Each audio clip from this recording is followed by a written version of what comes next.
In this lesson, what I want to do is talk about the concept of innominate terms within a contract. Now, these are a very specific and different kind of contractual term, or at least the way that they are viewed is very different to the ordinary conception of a condition and a warranty. Namely, it's an approach that the courts may take in making a determination as to the appropriateness of what the term might be. So this actually is our final lesson looking at the different kinds of express terms one may be able to find in a contract. The first of these, of course, is conditions. Then we've also looked at the idea of warranties.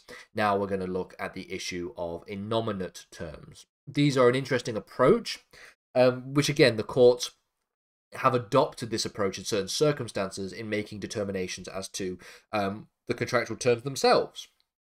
So in making determinations, pardon the pun, the previous two lessons looked at the two main ways in which a court would determine different contractual terms. And we've noted that the reason why this is very, very important is because the type of contractual term that we are talking about will depend on the type of remedy that an aggrieved party may have if that term is breached. In some circumstances, where we are talking about conditions, it is likely or more than likely that there would be the ability for discharge of their obligations under the contract. The contract essentially ceases to exist, it becomes frustrated, becomes breached, essentially simply, etc., etc., so I say. Whereas with a warranty, there may only be an available remedy of damages, which is then therefore requires you to still maintain your obligations under that contract in performance of your consideration.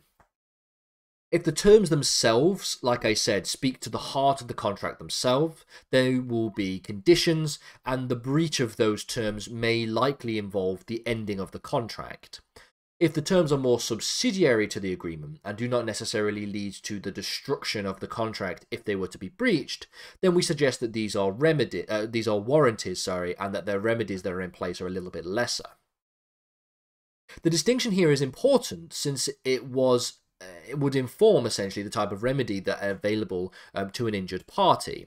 But how do courts conclude which terms are which? How do you come to a conclusion on that basis? Well, we can think about the idea of innominate terms. Sometimes a court will not make a decision as to which terms are which, essentially, by examining the terms themselves. We don't necessarily look to the terms themselves, but rather they might say, well, what would the impact be if this term was breached? And what would this have on what impact would this have on the injured parties if this term was breached? And then from there we can make a conclusion, potentially make a conclusion as to the ability for us to determine whether or not a term is a condition or is a warranty.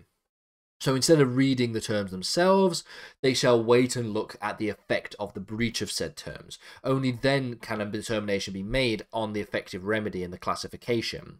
The concept of innominate terms was established in the case of Hong Kong First Shipping Corporation from 1962.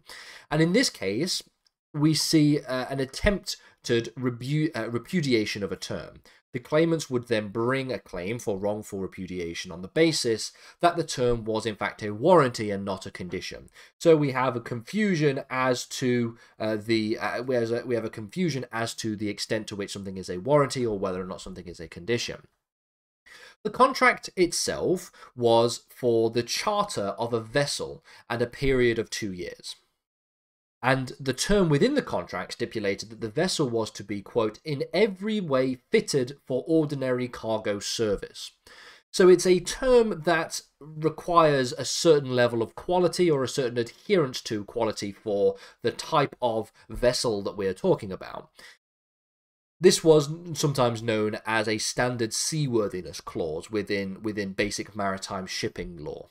So fundamentally, a lot of maritime shipping contracts that exist will often stipulate that the ship in question that is going to be doing the chartered vessel in question that is going to be essentially transporting the cargo should be at least seaworthy. It should be able to actually allow for and be able to do ordinary cargo service, essentially stipulating that the vessel was actually seaworthy.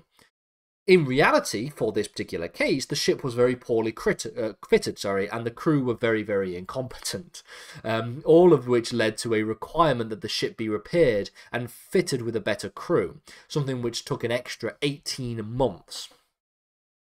It was held by the courts that the seaworthiness clause was actually an innominate term. So in addition to this, the courts held that it was not breached to the efficient extent to validate the termination of the charter party, but it was noted that it was an innominate term. It would be something that is determinate on the basis of the breach itself rather than being able to be determined on the character from looking at it on its face. Quote, they say, there are many contractual undertakings of a more complex character which cannot be characterized as being conditions or warranties. And this is really where we see the introduction of this understanding of the innominate term. The innominate term being one that could theoretically be either, but depending on the breach of the term itself would determine whether or not there could be the effective repudiation of a contract, the termination of the charter party, or even just smaller damages and smaller remedies, which would therefore signify that it could potentially be a warranty.